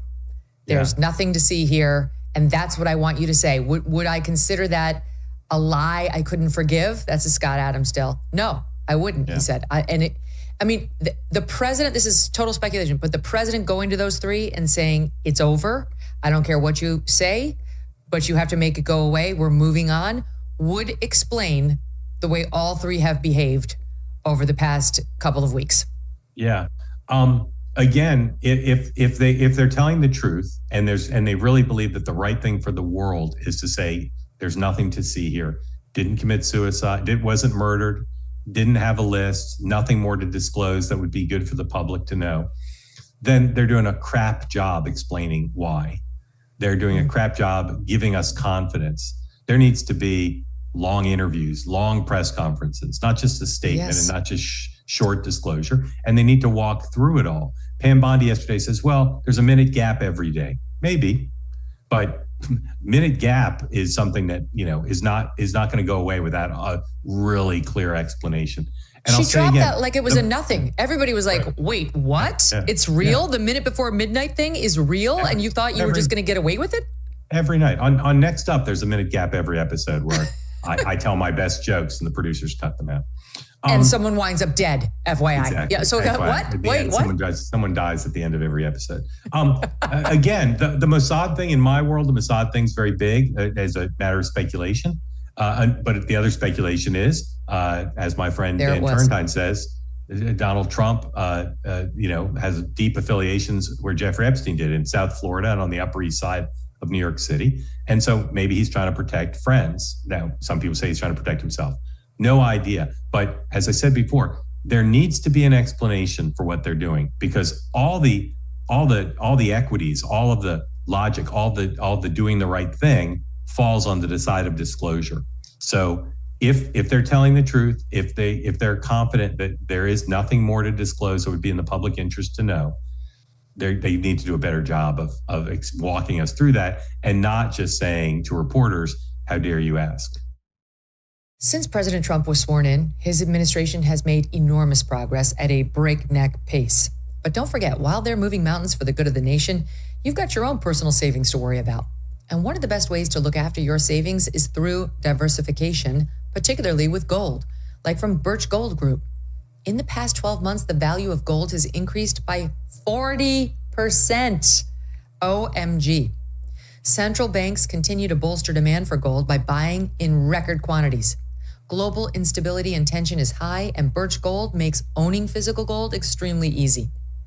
Easily convert an existing IRA or 401k into a tax-sheltered IRA in physical gold, or buy some to store in your home safe. Just text MK to the number 989898 and Birch Gold will send you a free info kit on gold. There's no obligation, just useful information. With an A+ rating from the Better Business Bureau and tens of thousands of happy customers, take control of your savings today. Text MK to the number 989898. Thanks so much for watching. If you like what you just saw, hit the subscribe button for more clips and full episodes.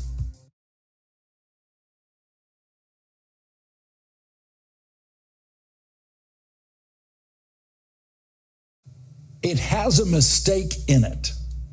Those were the words spoken on the floor of the House of Representatives today at 11:10 a.m. that shocked every Republican member of the House of Representatives. They all know that the real leading expert on House rules is Democrat Jim McGovern, the Democratic leader of the House Rules Committee.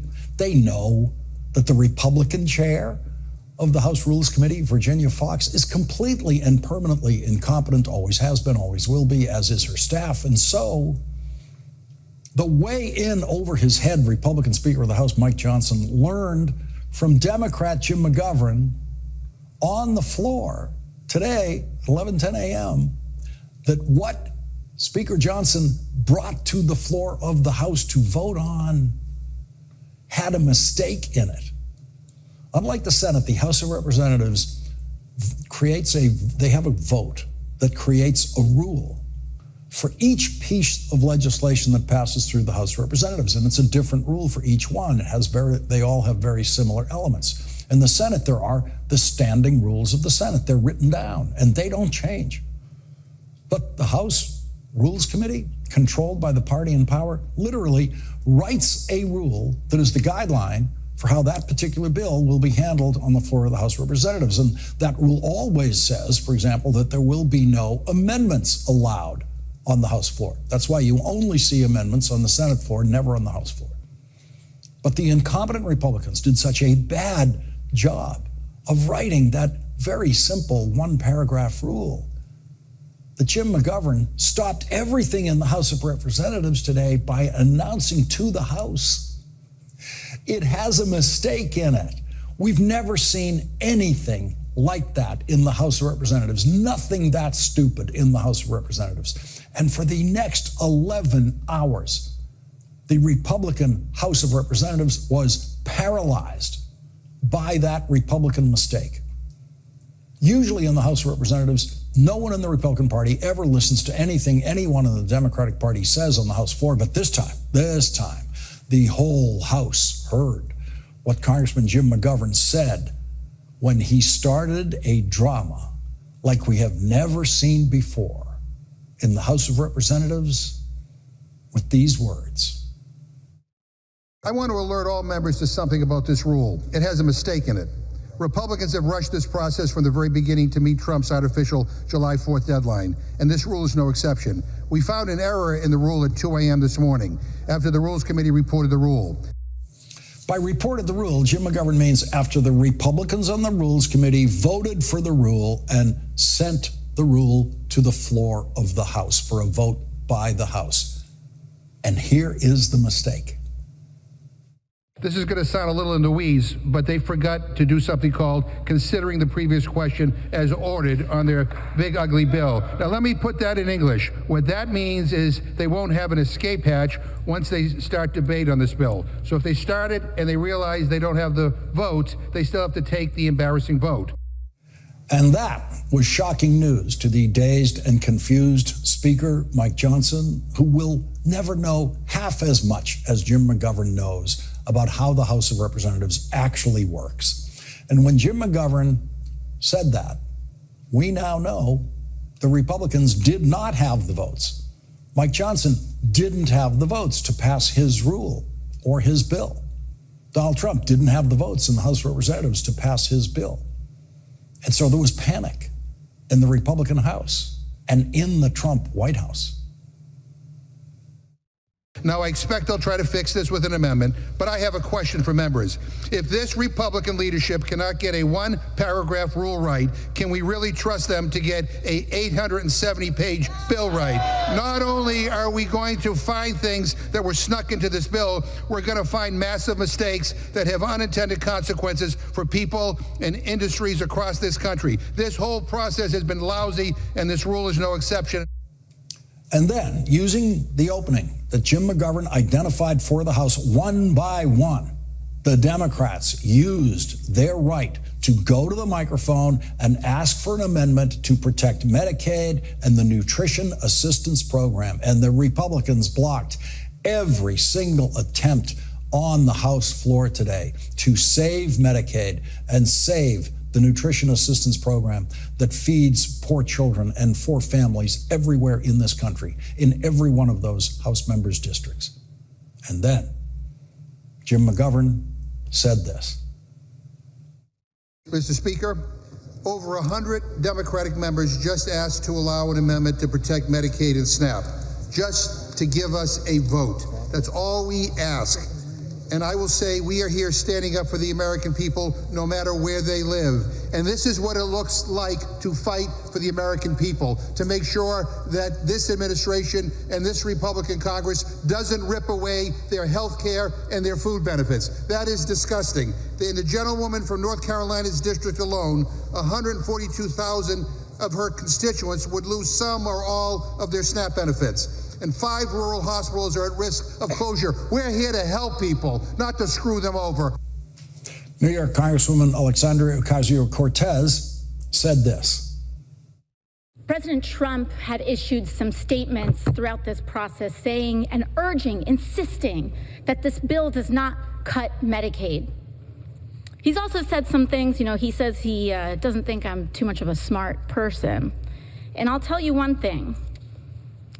It doesn't take a smart person to know if you're being lied to. All right. President Trump, you're either being lied to or you are lying to the American people. Because this bill represents, in the text of this bill, the largest and greatest loss of health care in American history. 17 million Americans will lose their health care on this bill, not undocumented people, not quote unquote the disgusting term illegal, but 17 million Americans will have their health care cut from this bill. On this point of tax on tips, as one of the only people in this body who has lived off of tips, I want to tell you a little bit about the scam of that text, a little bit of the fine print there. The cap on that is $25,000. While you're jacking up taxes on people who make less than $50,000 across the United States, while taking away their SNAP, while taking away their Medicaid, while kicking them off of the ACA and their health care extensions. So if you're at home and you're living off tips, you do the math. Is that worth it to you? Losing all your health care, not able to feed your babies, not being able to put a diaper on their bottom in exchange for what? This bill is a deal with the devil. It explodes our national debt. It militarizes our entire economy, and it strips away healthcare and basic dignity of the American people. For what? To give Elon Musk a tax break and billionaires the greedy taking of our nation. We cannot stand for it, and we will not support it. You should be ashamed.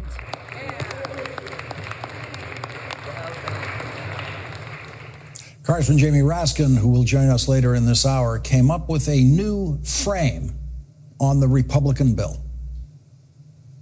I found the preamble to this big, ugly bill.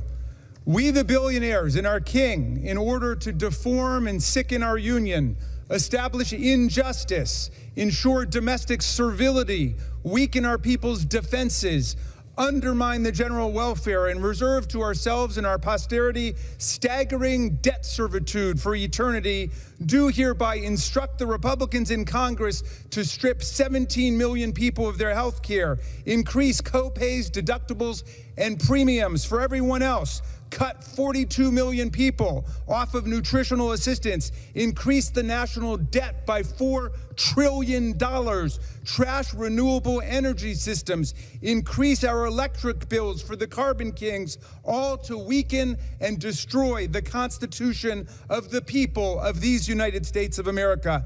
Please include this preamble in the legislative record.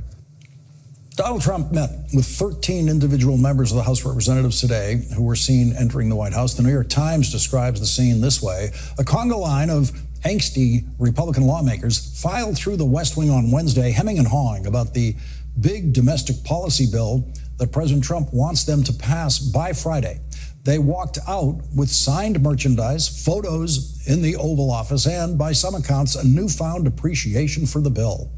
Targets all of a blunt force charm offensive waged with precision by the president. Mr. Trump knows how to make lowly lawmakers feel special. He sends them handwritten attaboys. He takes their phone calls at all hours of the day, even interrupting high-level West Wing meetings so as not to miss them. He brings them to ultimate fighting championship fights and sits them ringside with his entourage.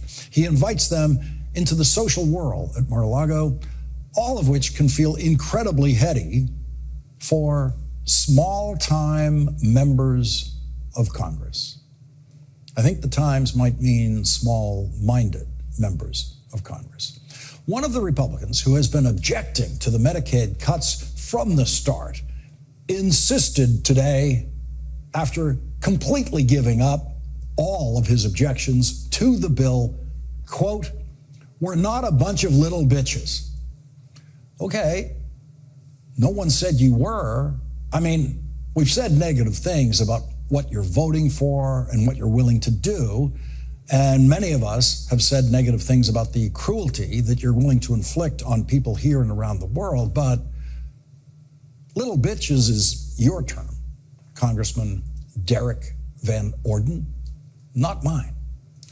Here is the full context of Derek Van Orden's breathtakingly pathetic little bitches self-defense.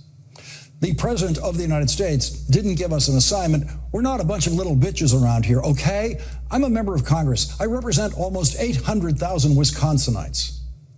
Okay, but every member of the House of Representatives represents approximately the same number of people. That's the idea of proportional representation, and it always has been. Congressman Van Orden does represent exactly one billionaire. Exactly one of those 800,000 people residing in his Wisconsin district is a billionaire. And that is the one person who has absolutely nothing to complain about in this legislation, because Republicans have taken care of billionaires in this legislation as if they are an endangered species.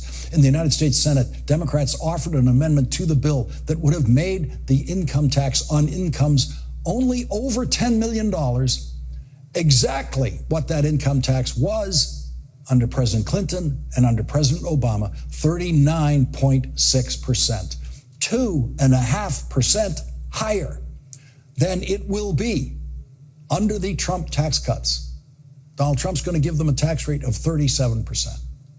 And the Democrats said, how about 2.5% higher just for incomes over $10 million. The Democrats gave the Republicans in the Senate an opportunity to preserve every single tax cut in the bill in one vote, except for incomes over $10 million. The Democratic amendment would have restored the income tax on income over $10 million to 39.6%, which is exactly what it was for every year of the Clinton presidency when those billionaires were on their way to becoming billionaires because the economy was booming every single year of the Clinton presidency, and they were getting richer and richer every single day of the Clinton presidency with a 39.6 income tax rate on their income.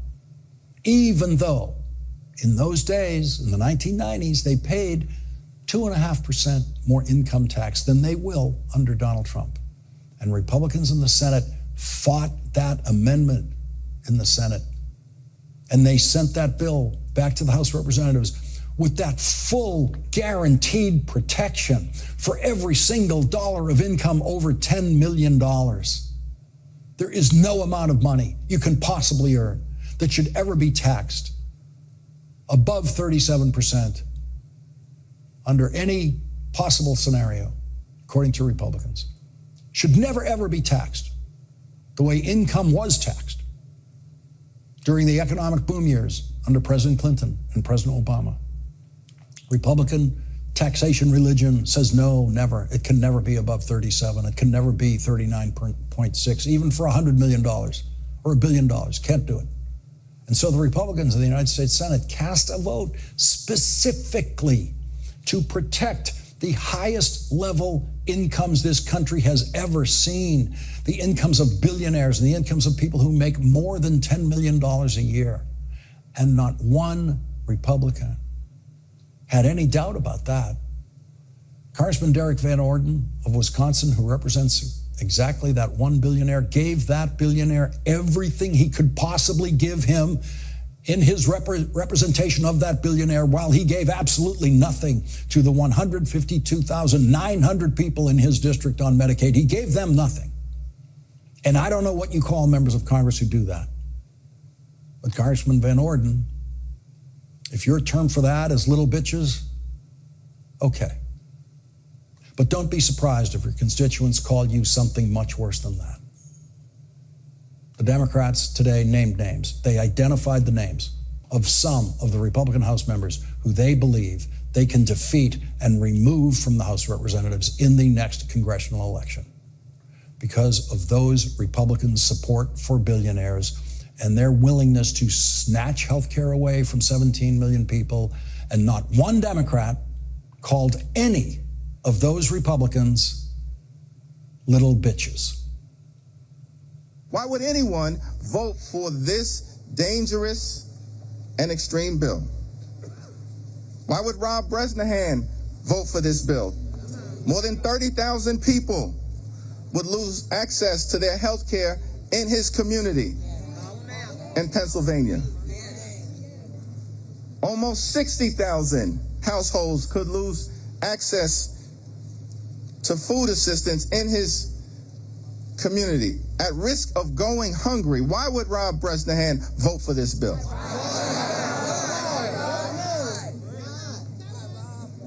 Why would Scott Perry vote for this bill?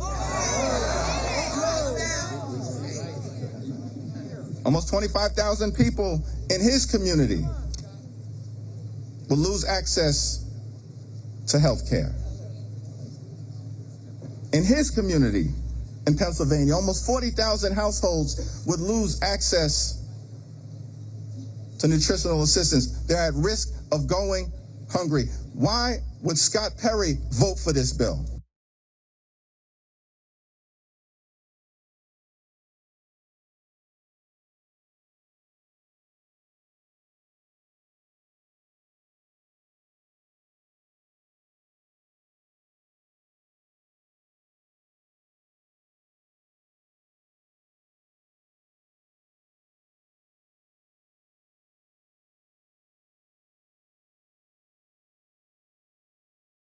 Well, today, the vacancy where Donald Trump's mind is supposed to be was on grim display once again. And this is an important day to consider the workings of Donald Trump's mind, because this is the day that he and Marco Rubio are celebrating starving children to death in the middle of a famine in Africa. This is the day Donald Trump and Marco Rubio are celebrating the removal of previously paid for life-saving AIDS medication for patients in Africa, where a program started by Republican President George W. Bush and Dr. Anthony Fauci has already saved more than 25 million lives just in the 21st century alone with HIV medication. And we have been delivering that medication for 25 years as a gift, because we have the gift and we can afford to give it, because we are the richest country in the world. We've been sending that life-saving medication to the poorest countries in the world without it putting even the slightest dent in the budget of the United States government or increasing the national debt in a measurable way, which on this day, Donald Trump is celebrating his ability to increase the national debt by $3.5 trillion with his tax cut bill for billionaires that passed the Senate this morning by one vote, with the vice president forced to cast the tie-breaking vote in the Senate on the biggest cuts to Medicaid in the history of that program. Trump Republican budget cuts that will take health care coverage away from 17 million people. You have to consider what goes through the mind of a person blithely capable of such grotesque cruelty. We do know that Donald Trump simply lies about the Medicaid cuts in the legislation that he is celebrating. That's how Donald Trump deals with that cruelty externally. Donald Trump just lies about it. Donald Trump doesn't want to own that particular cruelty. That's not one he wants to own. Donald Trump doesn't want to pay the political price, and he doesn't want the Republicans who vote for it to pay the political price for snatching health care away from 17 million Americans. And Donald Trump can be very confident that there will be absolutely no political price paid by anyone for his decision and Elon Musk's decision and Marco Rubio's decision to close down the United States Agency for International Development, which ended operations today, because the American news media simply isn't covering that. It's illegal to close down a program like that, as we will discuss later in this hour. The Constitution doesn't allow the president to simply close down an agency and programs created by Congress and by law. But it turns out you can do anything as president if Congress and the Supreme Court will do nothing to stop you. If Joe Biden were president tonight, the American people would not be embarked on what is a worldwide campaign of cruelty in their name by the Trump government, cruelty that includes cruelty now in the United States, cruelty to immigrants in the United States, and now cruelty to Donald Trump's own voters who believed him as a candidate when he said he would not cut their Medicaid. There are Trump voting areas of this country where government-funded health care supports most of the people living in those areas. Medicaid, Medicare, the Affordable Care Act are providing health care to most people in several areas of this country, including some parts of rural Trump country. And Medicaid pays for 40% of the nursing home care in this country. Donald Trump said, cut it. And every Republican in the Senate and every Republican in the House who were needed to deliver those cuts said, okay, it's Donald Trump's idea. And that's good enough for them. That's an example of Hannah Arendt's famous phrase, the banality of evil. Cruelty is easy to do when you just don't think about it. Cruelty is easy to do when you just think the decisions are up to someone else. Cruelty is easy to do when you think you're just doing your job. That's how you arrive at the banality of evil, the banality of cruelty. If you turn off the sound when evil is being done, it looks exactly the same as the way it looks when good things are being done, when lives are being saved, when lives are being changed for the better. Governing in this country through the budget reconciliation process in Congress that we have been watching on television since the 1980s, when cameras were finally allowed in Congress, always looks the same. There is always the so-called vote-a-rama in the Senate performed by the political party in the Senate that is on the losing side of the budget reconciliation process. There is no way for the powerless minority to stop the majority party during the budget reconciliation process, as has been proven when President Clinton's party was in power in Congress, when President George W. Bush's party was in power in Congress, when President Barack Obama's party was in power in Congress. And it is now being proven once again, the minority has no power when the majority party is united, as the Democrats were when they created what is now called Obamacare. Republicans opposed Obamacare in the same way the Democrats are now opposing the Republicans snatching health care away from people. And it looks the same. It looks the same on TV. It's men in neckties disagreeing, women in pantsuits and skirts disagreeing. It is the banality of Congress at work. And what you're always left wondering during these difficult to watch spectacles is, why don't they care? Why don't they care about the 15% of the population that was being denied health care coverage in America before Obamacare was passed? Republicans argued in every way they could about what they found wrong with the Affordable Care Act as legislation, and it was reasonable to share some of those concerns, but they never once explained why they didn't care. Why they didn't care about the people who didn't have health insurance and couldn't get it and couldn't afford it and would never be able to afford it without government assistance. And if you say government spending has to be cut and Medicaid is the first place you go to cut spending while you're massively increasing defense spending, why don't you care? Why don't they ever tell us